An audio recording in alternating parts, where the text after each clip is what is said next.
Del más allá H. P. Lovecraft. Inconcebiblemente espantoso era el cambio que se había operado en Crawford Tillinghast, mi mejor amigo.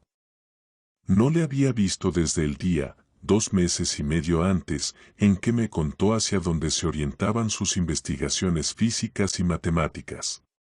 Cuando respondió a mis temerosas y casi asustadas reconvenciones echándome de su laboratorio y de su casa en una explosión de fanática ira, supe que en adelante permanecería la mayor parte de su tiempo encerrado en el laboratorio del ático, con aquella maldita máquina eléctrica, comiendo poco y prohibiendo la entrada incluso a los criados. Pero no creí que un breve periodo de 10 semanas pudiera alterar de ese modo a una criatura humana.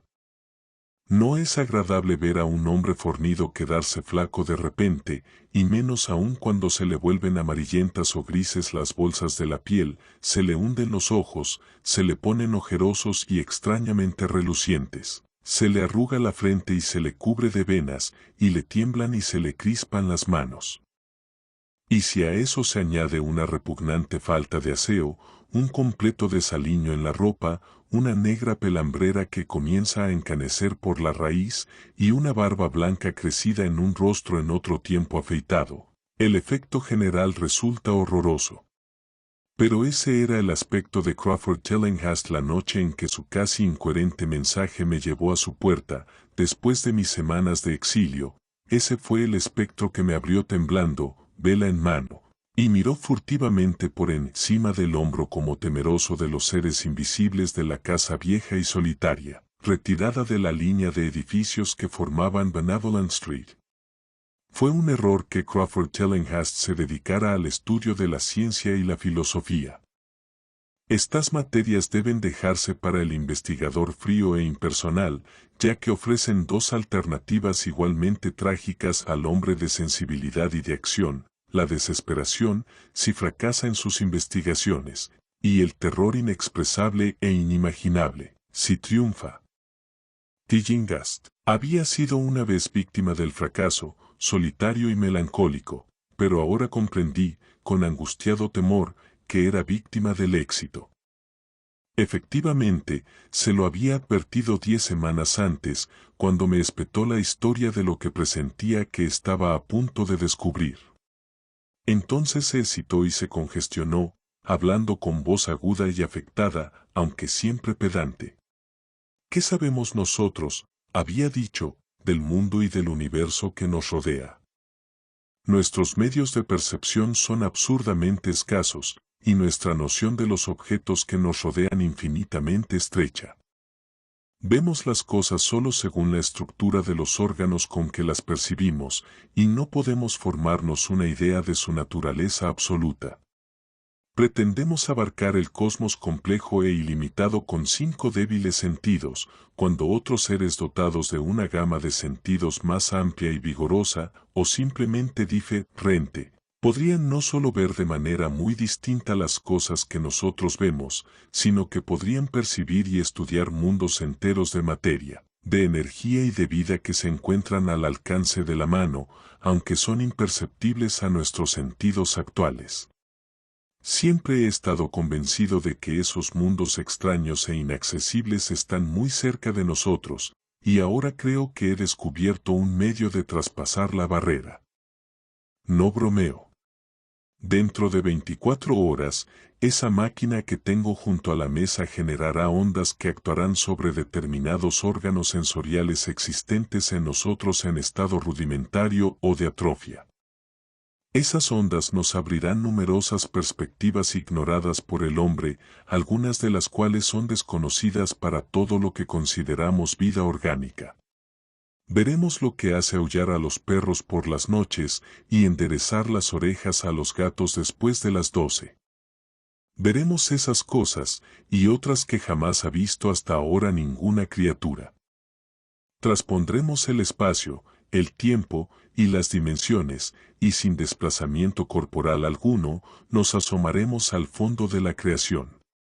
Cuando oí a Tillinghast decir estas cosas, le amonesté, porque le conocía lo bastante como para sentirme asustado, más que divertido, pero era un fanático, y me echó de su casa. Ahora no se mostraba menos fanático, aunque su deseo de hablar se había impuesto a su resentimiento y me había escrito imperativamente, con una letra que apenas reconocía.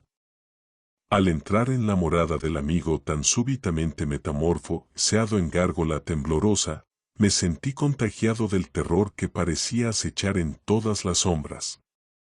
Las palabras y convicciones manifestadas 10 semanas antes parecían haberse materializado en la oscuridad que reinaba más allá del círculo de luz de la vela, y experimenté un sobresalto al oír la voz cavernosa y alterada de mi anfitrión. Deseé tener cerca a los criados, y no me gustó cuando dijo que se habían marchado todos hacía 3 días. Era extraño que el viejo Gregory, al menos, hubiese dejado a su señor sin decírselo a un amigo fiel como yo. Era él quien me había tenido al corriente sobre Tillinghast desde que me echara furiosamente. Sin embargo, no tardé en subordinar todos los temores a mi creciente curiosidad y fascinación. No sabía exactamente qué quería Crawford Tillinghast ahora de mí, pero no dudaba que tenía algún prodigioso secreto o descubrimiento que comunicarme.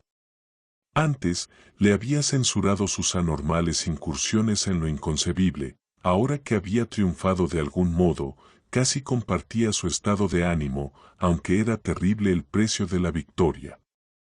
Le seguí escaleras arriba por la vacía oscuridad de la casa, tras la llama vacilante de la vela que sostenía la mano de esta temblorosa parodia de hombre. Al parecer, estaba desconectada la corriente, y al preguntárselo a mi guía, dijo que era por un motivo concreto. Sería demasiado, no me atrevería, prosiguió murmurando.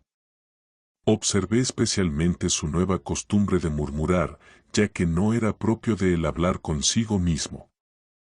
Entramos en el laboratorio del ático, y vi la detestable máquina eléctrica brillando con una apagada y siniestra luminosidad violácea. Estaba conectada a una potente batería química, pero no recibía ninguna corriente, porque recordaba que, en su fase experimental, chisporroteaba y zumbaba cuando estaba en funcionamiento. En respuesta a mi pregunta, Tillinghast murmuró que aquel resplandor permanente no era eléctrico en el sentido que yo lo entendía. A continuación me sentó cerca de la máquina, de forma que quedaba a mi derecha, y conectó un conmutador que había debajo de un enjambre de lámparas. Empezaron los acostumbrados chisporroteos, se convirtieron en rumor y finalmente en un zumbido tan tenue que daba la impresión de que había vuelto a quedar en silencio. Entretanto, la luminosidad había aumentado, disminuido otra vez y adquirido una pálida y extraña coloración, o mezcla de colores, imposible de definir ni describir. Tillinghast había estado observándome y notó mi expresión desconcertada. ¿Sabes qué es eso?, susurró, rayos ultravioleta. Rió de forma extraña ante mi sorpresa. Tú creías que eran invisibles, y lo son. Pero ahora pueden verse, igual que muchas otras cosas invisibles también. Escucha. Las ondas de este aparato están despertando los 1000 sentidos aletargados que hay en nosotros, sentidos que heredamos durante los evos de evolución que median del estado de los electrones inconexos al estado de humanidad orgánica. Yo he visto la verdad, y me propongo enseñártela.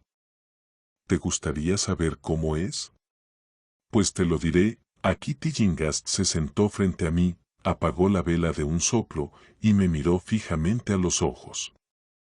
Tus órganos sensoriales, creo que los oídos en primer lugar, captarán muchas de las impresiones, ya que están estrechamente conectados con los órganos aletargados. Luego lo harán los demás. ¿Has oído hablar de la glándula pineal?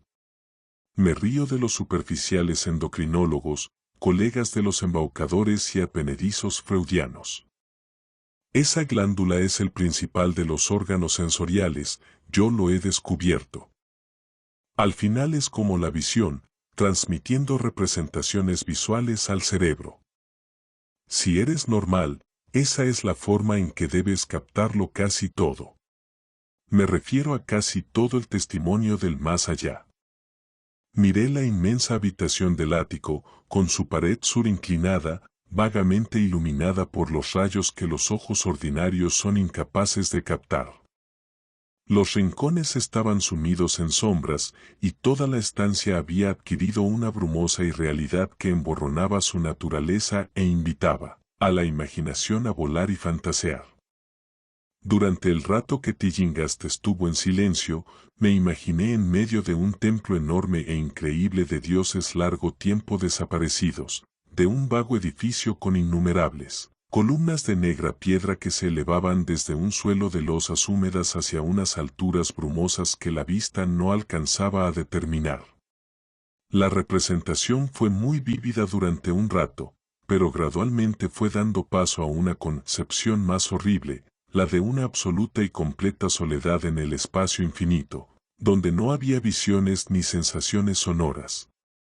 Era como un vacío, nada más, y sentí un miedo infantil que me impulsó a sacarme del bolsillo el revólver que de noche siempre llevo encima, desde la vez que me asaltaron en East Providence. Luego, de las regiones más remotas, el ruido fue cobrando suavemente realidad. Era muy débil, sutilmente vibrante, inequívocamente musical, pero tenía tal calidad de incomparable frenesí, que sentí su impacto como una delicada tortura por todo mi cuerpo. Experimenté la sensación que nos produce el arañazo fortuito sobre un cristal esmerilado. Simultáneamente, noté algo así como una corriente de aire frío que pasó junto a mí, al parecer en dirección al ruido distante. Aguardé con el aliento contenido, y percibí que el ruido y el viento iban en aumento, produciéndome la extraña impresión de que me encontraba atado a unos raíles por los que se acercaba una gigantesca locomotora. Empecé a hablarle a Tillinghast, e instantáneamente se disiparon todas estas inusitadas impresiones. Volví a ver al hombre, las máquinas brillantes y la habitación a oscuras. Tillinghast sonrió repulsivamente al ver el revólver que yo había sacado casi de manera inconsciente, pero por su expresión, comprendí que había visto y oído lo mismo que yo, si no más. Le conté en voz baja lo que había experimentado, y me pidió que me estuviese lo más quieto y receptivo posible. No te muevas, me advirtió, porque con estos rayos pueden vernos, del mismo modo que nosotros podemos ver. Te he dicho que los criados se han ido, aunque no te he contado cómo. Fue por culpa de esa estúpida ama de llaves, encendió las luces de abajo, después de advertirle yo que no lo hiciera, y los hilos captaron vibraciones simpáticas. Debió de ser espantoso, pude oír los gritos desde aquí, a pesar de que estaba pendiente de lo que veía y oía en otra dirección. Más tarde, me quedé horrorizado al descubrir montones de ropa vacía por toda la casa. Las ropas de la señora Updike que estaban en el vestíbulo, junto a la llave de la luz, por eso sé que fue ella quien encendió. Pero mientras no nos movamos, no correremos peligro. Recuerda que nos enfrentamos con un mundo terrible en el que estamos prácticamente desamparados. No te muevas. El impacto combinado de la revelación y la brusca orden me produjo una especie de parálisis, y en el terror, mi mente se abrió otra vez a las impresiones procedentes de lo que Tillinghast llamaba el más allá. Me encontraba ahora en un vórtice de ruido y movimiento acompañados de confusas representaciones visuales. Veía los contornos borrosos de la habitación, pero de algún punto del espacio parecía brotar una hirviente columna de nubes o formas imposibles de identificar que traspasaban el sólido techo por encima de mí, a mi derecha. Luego volví a tener la impresión de que estaba en un templo, pero esta vez los pilares llegaban hasta un océano aéreo de luz, del que descendía un rayo cegador a lo largo de la brumosa columna que antes había visto. Después, la escena se volvió casi enteramente calidoscópica, y en la mezcolanza de imágenes, sonidos e impresiones sensoriales inidentificables, sentí que estaba a punto de disolverme o de perder, de alguna manera, mi forma sólida. Siempre recordaré una visión deslumbrante y fugaz. Por un instante, me pareció ver un trozo de extraño cielo nocturno poblado de esferas brillantes que giraban sobre sí, y mientras desaparecía, vi que los soles resplandecientes componían una constelación o galaxia de trazado bien definido. Dicho trazado correspondía al rostro distorsionado de Crawford Tillinghast. Un momento después, sentí pasar unos seres enormes y animados, unas veces rozándome y otras caminando o deslizándose sobre mi cuerpo supuestamente sólido, y me pareció que Tillinghast los observaba como si sus sentidos, más avesados, pudieran captarlos visualmente. Recordé lo que había dicho de la glándula pineal, y me pregunté qué estaría viendo con ese ojo preternatural. De pronto, me di cuenta de que yo también poseía una especie de visión aumentada. Por encima del caos de luces y sombras se alzó una escena que, aunque vaga, estaba dotada de solidez y estabilidad. Era en cierto modo familiar, ya que lo inusitado se superponía al escenario terrestre habitual a la manera como la escena cinematográfica se proyecta sobre el telón pintado de un teatro. Vi el laboratorio del ático, la máquina eléctrica y la poco agraciada figura de Tillinghast enfrente de mí, pero no había vacía la más mínima fracción del espacio que separaba todos estos objetos familiares. Un sinfín de formas indescriptibles, vivas o no, se mezclaban entre medias en repugnante confusión, y junto a cada objeto conocido, se movían mundos enteros y entidades extrañas y desconocidas. Asimismo, parecía que las cosas cotidianas entraban en la composición de otras desconocidas, y viceversa. Sobre todo, entre las entidades vivas había negrísimas y gelatinosas monstruosidades que temblaban flácidas en armonía con las vibraciones procedentes de la máquina. Estaban presentes en repugnante profusión, y para horror mío, descubrí que se superponían, que eran semifluidas y capaces de interpenetrarse mutuamente y de atravesar lo que conocemos como cuerpos sólidos. No estaban nunca quietas, sino que parecían moverse con algún propósito maligno. A veces, se devoraban unas a otras, lanzándose la atacante sobre la víctima y eliminándola instantáneamente de la vista. Comprendí, con un estremecimiento, que era lo que había hecho desaparecer a la desventurada servidumbre, y ya no fui capaz de apartar dichas entidades del pensamiento, mientras intentaba captar nuevos detalles de este mundo recientemente visible que tenemos a nuestro alrededor. Pero Tillinghast me había estado observando, y decía algo. ¿Los ves? ¿Los ves? ¿Ves a esos seres que flotan y aletean en torno tuyo, y a través de ti, a cada instante de tu vida? ¿Ves las criaturas que pueblan lo que los hombres llaman el aire puro y el cielo azul? No he conseguido romper la barrera, no te he mostrado mundos que ningún hombre vivo ha visto. Oí que gritaba a través del caos, y vi su rostro insultantemente cerca del mío. Sus ojos eran dos pozos llameantes que me miraban con lo que ahora sé que era un odio infinito. La máquina zumbaba de manera detestable. ¿Crees que fueron esos seres que se contorsionan torpemente los que aniquilaron a los criados? Imbécil, esos son inofensivos. Pero los criados han desaparecido, ¿no es verdad? Tú trataste de detenerme, me desalentabas cuando necesitaba hasta la más pequeña migaja de aliento, te asustaba enfrentarte a la verdad cósmica, condenado cobarde, pero ahora te tengo a mi merced. ¿Qué fue lo que aniquiló a los criados? ¿Qué fue lo que les hizo dar aquellos gritos? No lo sabes, ¿verdad? Pero enseguida lo vas a saber. Mírame, escucha lo que voy a decirte. ¿Crees que tienen realidad las nociones de espacio, de tiempo y de magnitud? ¿Supones que existen cosas tales como la forma y la materia? Pues yo te digo que he alcanzado profundidades que tu reducido cerebro no es capaz de imaginar. Me he asomado más allá de los confines del infinito y he invocado a los demonios de las estrellas. He cabalgado sobre las sombras que van de mundo en mundo sembrando la muerte y la locura. Soy dueño del espacio, me oyes, y ahora hay entidades que me buscan, seres que devoran y disuelven, pero sé la forma de eludirías.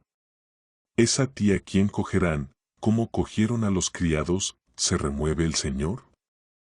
Te he dicho ya que es peligroso moverse, te he salvado antes al advertirte que permanecieras inmóvil, a fin de que vieses más cosas y escuchases lo que tengo que decir. Si te hubieses movido, hace rato que se habrían arrojado sobre ti. No te preocupes, no hacen daño. Como no se lo hicieron a los criados, fue el verlos lo que les hizo gritar de aquella forma a los pobres diablos. No son agraciados, mis animales favoritos. Vienen de un lugar cuyos cánones de belleza son muy distintos. La desintegración es totalmente indolora, te lo aseguro, pero quiero que los veas.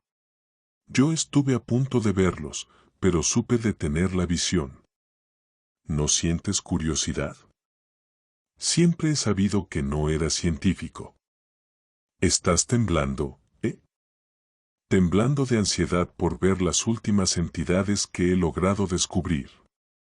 ¿Por qué no te mueves, entonces? ¿Estás cansado? Bueno, no te preocupes, amigo mío, porque ya vienen. Mira, mira, maldito, mira, ahí, en tu hombro izquierdo. Lo que queda por contar es muy breve, y quizá lo sepáis ya por las notas aparecidas en los periódicos. La policía oyó un disparo en la casa de Tillinghast y nos encontró allí a los dos, a Tillinghast muerto y a mí inconsciente.